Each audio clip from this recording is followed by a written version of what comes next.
Howdy folks, if you're still alive out there, then welcome back to the number one and the only radio broadcast in the apocalypse. Hello? Is this thing on? It's raining. It's still raining, and I'm not sure if that's a good thing or a bad thing. I could list the pros and cons, I guess. That's what my friends would tell me to do if I'm unsure about something. If my friends were here, of course. So, listeners, the pros and the cons. Pros. I'm not going to run out of water now. I've been drinking straight rainwater for the last 4 or so days since the last broadcast, and it's frankly been months since I've been this hydrated. Also, I've scrounged together every receptacle I can and set up a cistern on the roof.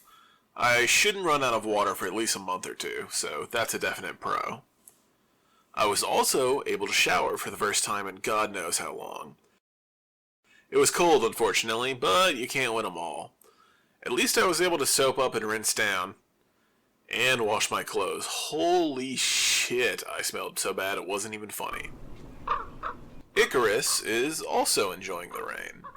I'm not sure if that's typical Raven behavior, but he certainly loves flying out in the storm.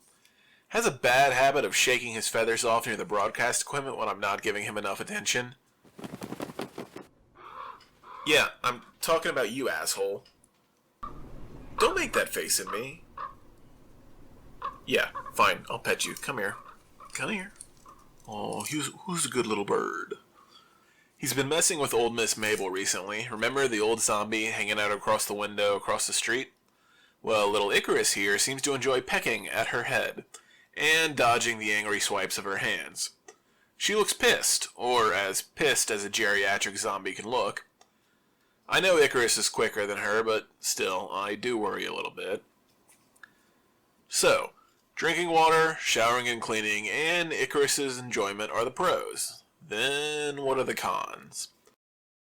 Cons, I'm a tad worried about flooding and landslides. Going from a drought to torrential downpour can't really be healthy for the mountains above us, but I suppose there's nothing much I can do about that. Either it happens or it doesn't. And hey, maybe a landslide will take out the bulk of the horde outside. Speaking of the horde, well, that's another con. If you thought nighttime made Z's more aggressive, then you should see them now. The rainstorm has really whipped them into a frenzy, constantly moving, groaning, and screeching. They attack anything that moves. Trees, cars, other Z's. Terrifying, I tell you. Even Bob, the zombie at the door, is more aggressive. I had to hang a towel over the window so he would stop banging his head on the glass anytime my shadow crossed it. The rain is also washing all the blood and gore and infected ooze off the horde of Z's too. The first couple of days it flowed down the street like the world's grossest soup, full of chunks of flesh and hair. At least the horde is a little more active and moving. They've slowly started to move away from the station. Not far enough to be called a safe distance, but every little bit does help. All I can do now is wait, I guess. I've done all the things around the station that I can, all the little housekeeping things. I've cleaned off all the solar panels, collected all the water, tallied up my food, not once, not twice, but 4 times. So yeah, waiting, which is, I guess, the last con.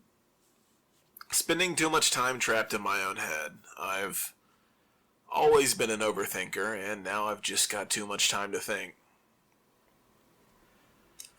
I almost died. I was dying.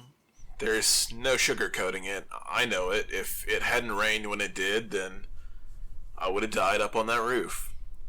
I wasn't happy about it, but I knew it was happening.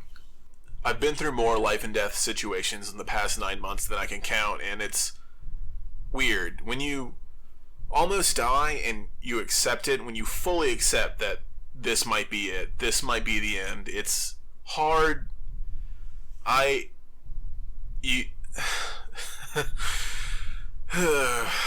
Maybe it's dumb, but I'm trying to make this profound observation about the nature of grief, but all I can think about how is, if you give a man dying of thirst some water, he'll drink till he drowns himself.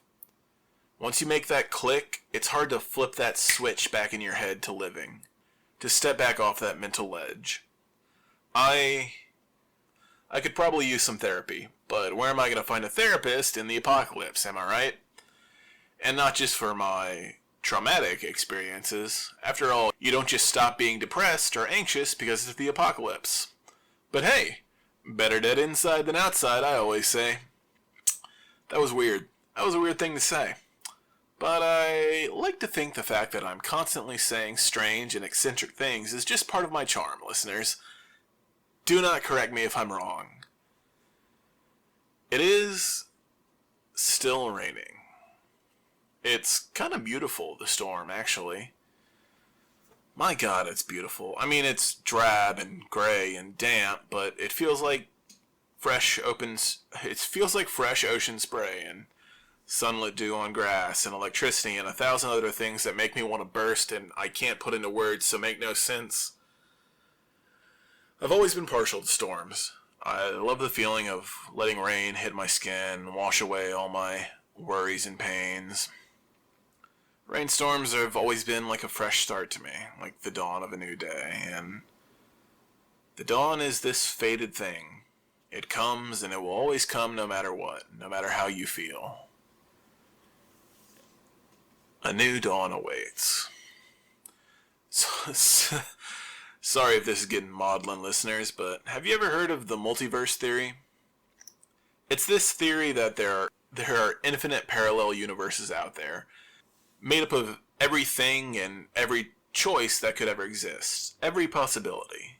So, there could be a universe where we beat the zombie apocalypse, or one where the apocalypse never even happened, and one where we were never even born, maybe you, maybe me, maybe Icarus over here.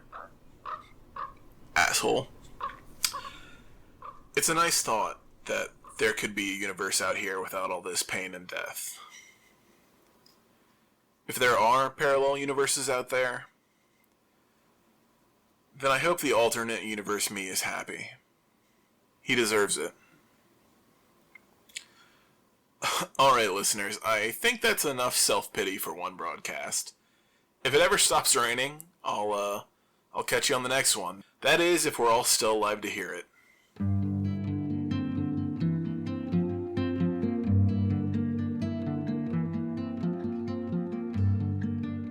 Howdy folks, Speaker here. If you want access to bonus content such as extra episodes, behind-the-scenes posts, and an exclusive Discord server, consider joining our patrons over at patreon.com/podstilllive. It would mean a lot if you checked it out, and hey, while you're here, consider leaving this podcast a like or a follow on whatever platform you're listening to it on. And I'll catch you on the flip side. Later.